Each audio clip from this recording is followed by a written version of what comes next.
It's time for another daily drop here on TarHeelIllustrated.com. I'm THI publisher Andrew Jones, and the topic today is North Carolina Tar Heels basketball, in particular, the wide range of Seth Trimble in year 3 of his UNC career. But first, very quick reminder, for just $8.33 a month, you can be a Tar Heel Insider too. That's what it costs to join our site.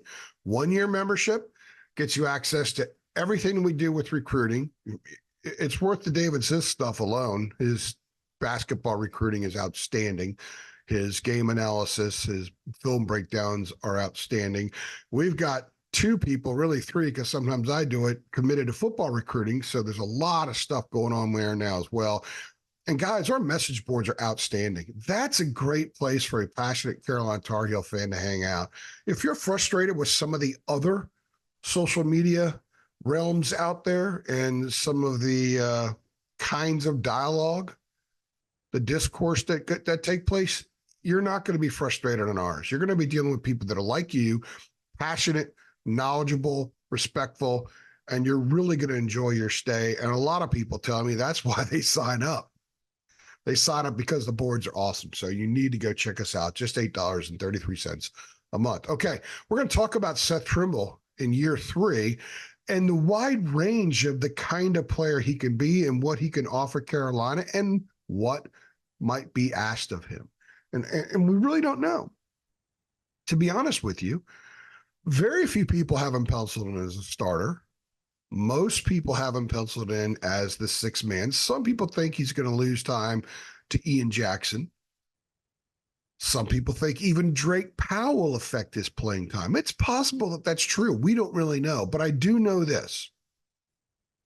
Seth is an unbelievably dedicated kid. He's a very hard worker, and he's already shown us how much his game can improve from one season to the next and how he can improve in season like he did this past year.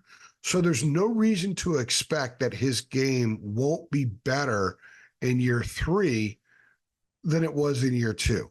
I don't, not at all. There's no way he's going to be the same player. It's going to be better. Now, how much does that translate to more playing time? How much does that translate to more production? I don't know. I think he'll play more. I think he'll produce more as a result, because when he plays well, good things happen. Carolina usually wins. And the numbers I'm going to read off here in a minute absolutely back that up. Okay, now he's only 6'3".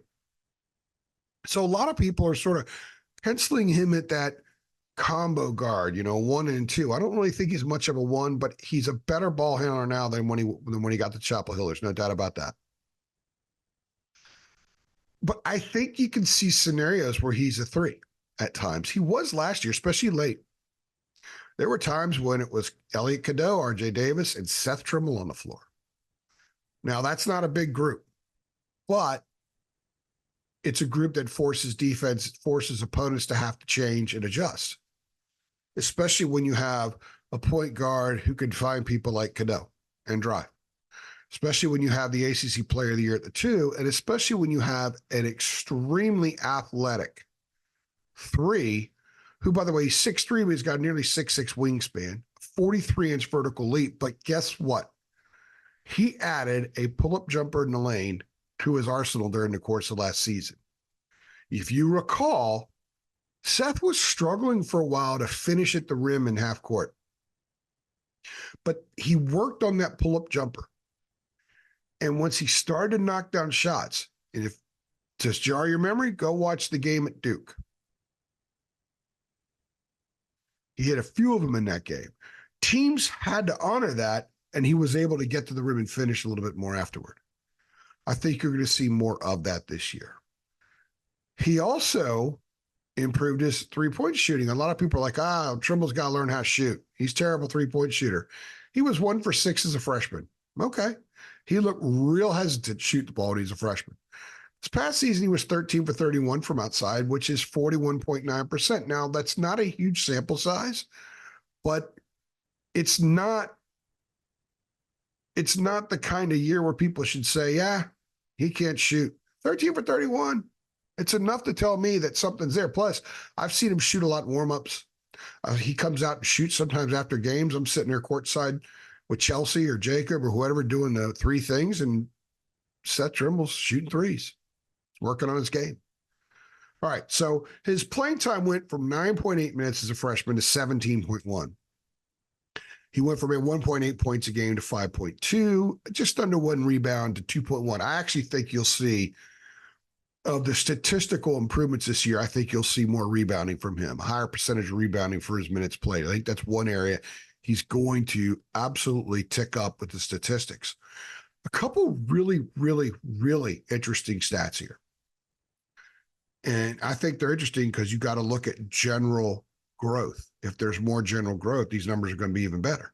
As a freshman, his Ken Pom offensive efficiency rating was 85.8. Last year, it was 111.6.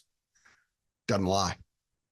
As a freshman, he averaged turning the ball over every 16.1 minutes. Last season, every 27.2 minutes. And he had the ball. He was more of a ball consumer when the ball touched his hands last year than he was as a freshman. So there were many more opportunities to turn it over last year, and he didn't do it. Free throw shooting went from 54.8% to 66.7%. I noted his three-point shooting, but here are a couple of really, really fascinating stats. And I think this is why you're going to see more of him. Carolina was 9-1 last year when Trimble played 20 or more minutes. 9-1. Carolina was 6-0 when he scored 10 or more points. There you go. It's all about the W's. And more Trimble usually means better chance of a W. Now, he's working on improving some of the areas I noted. He's working on being a better rebounder. He should be a really good weak side offensive rebounder, especially if he's going to play on the wing. He's got a good basketball IQ, reading the ball, reading the shot, reading where it's coming off the rim, anticipating all that kind of stuff are parts of his mission this offseason. Also being a better three-point shooter because he needs to be that guy. 13 for 31. You can't say he's not a good three-point shooter if he's at 41.9%, even with just 31 attempts, but it's also not a big sample size. So he's letting him fly. He's getting up a ton of shots on the perimeter this offseason. He needs to finish better in the lane. That pull-up jumper will help him do that.